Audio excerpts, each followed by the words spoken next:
अस्सलाम वालेकुम एवरीवन, के सब आई होप कि सब खैरियत से होंगे।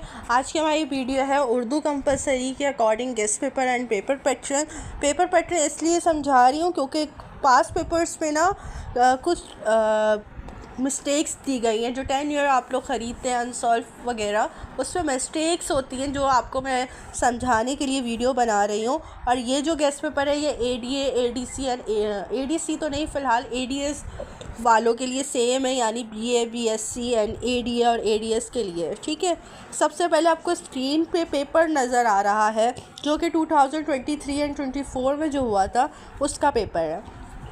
कॉमन मिस्टेक क्या है सर? ऑलमोस्ट सबके पास ये मिस्टेक है कि लिखा हुआ आता है कि सिर्फ 5 सवालात के आपको जवाब देने हैं। सवाल नंबर 1 कंपलसरी है और निशानात सवालों के सामने दर्ज है, यानी कि जो मार्क्स हैं कि एक क्वेश्चन कितने मार्क्स के वो तमाम क्वेश्चन के आगे मौजूद हैं। बट ऐसा नहीं होता, एक क्वेश्चन कंपलसरी नहीं है, बल्कि स्टूडेंट क्या करते हैं जिनको नहीं पता होता, ज़ाहिर है जो ख़ुद अपने ओन से प्रिपरेशन कर रहे होते हैं। चलो मुझसे जो स्टूडेंट पढ़ रहे हैं या कोई ट्यूशन वालों से पढ़ रहे हैं, उनको फिर भी टीचर्स बता देती हैं कि भाई आपको 5 क्वेश्चन नहीं करने, उर्दू कंपलसरी में आपने तमाम क्वेश्चन को अटैम्प्ट करना है। मीन्स के आपको ये उर्दू कंपलसरी का जो है पेपर पूरा क्वेश्चन, जितने भी क्वेश्चंस आते हैं लास्ट तक, यानी 1 से लेकर 6 तक जितने भी क्वेश्चंस हैं वो तमाम क्वेश्चन को आपको अटेम्प्ट करना है। इसमें सारे क्वेश्चन कंपलसरी है, इसमें कोई 5 क्वेश्चन नहीं करने। अब स्टूडेंट खुद से पढ़ रहे होते हैं ना, तो स्टूडेंट क्या करते हैं, क्वेश्चन नंबर 1 यानी जो इक़्तिबास आता है उसकी प्रिपरेशन अच्छे से करके जाते हैं। बाकी कोई खुलासे की प्रिपरेशन कर जाता है, कोई अशार की तशरीह का कर लेता है कि हम अपने अंदाजे से हमने ये 5 क्वेश्चन अटैम्प्ट करना है।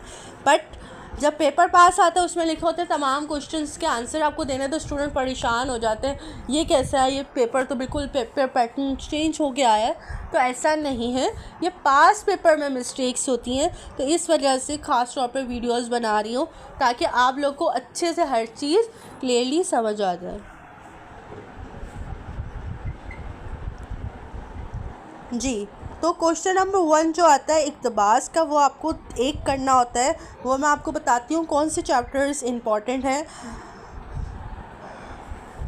जी, तो 5 चैप्टर्स मोस्ट इम्पॉर्टेंट हैं, इसके आप जो है इक़्तिबास लाजमी कीजिएगा। सैर दूसरे दरवेशी, बंदर की तकरीर दिल खराश, कौमी इज़्ज़त, ख़ुतूत गालिब, कौमी तालीम, कौमी हमदर्दी और बाहिमी इत्तफ़ाक़। ये 5 चैप्टर्स हैं जिनके इक़्तिबास मोस्ट इम्पॉर्टेंट है और इनमें से ही आते हैं।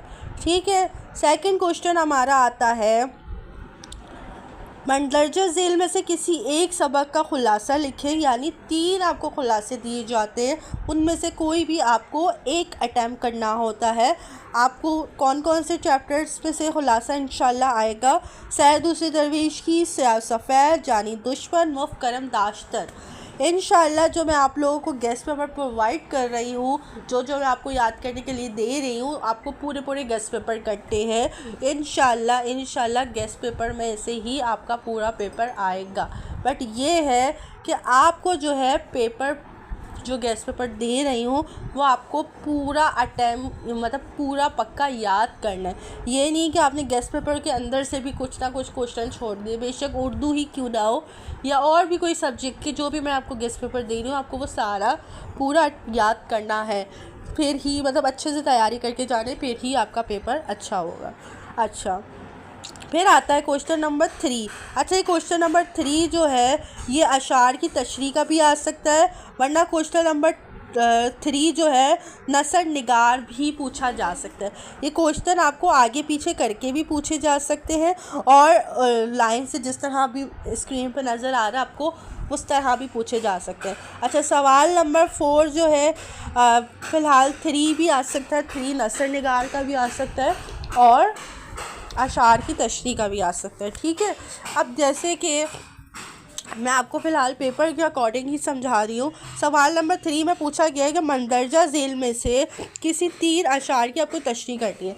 कोई भी 6 आपको दे सकते हैं, 8 भी आ सकते हैं, 7 भी आ सकते हैं। इन अशार में से कोई भी आपको जो है 3 अशार की तशरीह करनी होती है और यह अशार की तशरीह जो है 15 नंबर का आता है। ठीक है, एक अशार की तशरीह 5 नंबर की होती है। ठीक है चलें, ये तो हो गया।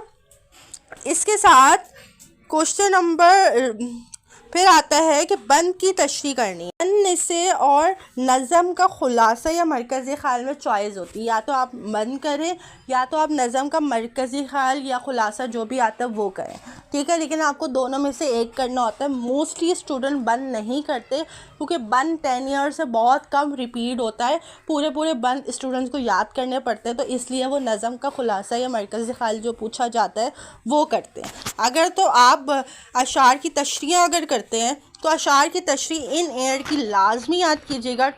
2017, 16, 15, 18, 19 यानी 19 से लेकर 15 तक ये 5 ईयर लाजमी याद कीजिएगा अशार की तशरीहों के लिए। अगर बंद की तशरीह का भी करना चाहें तो भी आप 19 से 15 तक की बंद की तशरीह लाजमी कीजिएगा।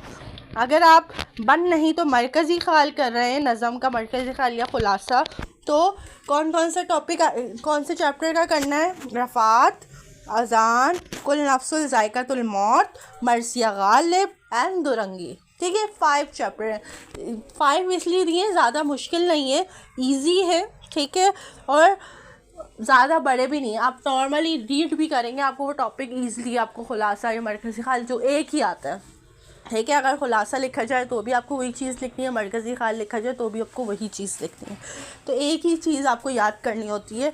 और क्योंकि मोस्टली स्टूडेंट कहते हैं हमारी गाइड में तो मरकज़ी ख़्याल है लेकिन खुलासा तो नहीं है, तो आपको सिर्फ हेडिंग चेंज करनी होती है, बाकी सेम टू सेम हर चीज़ वही होती है, ठीक है।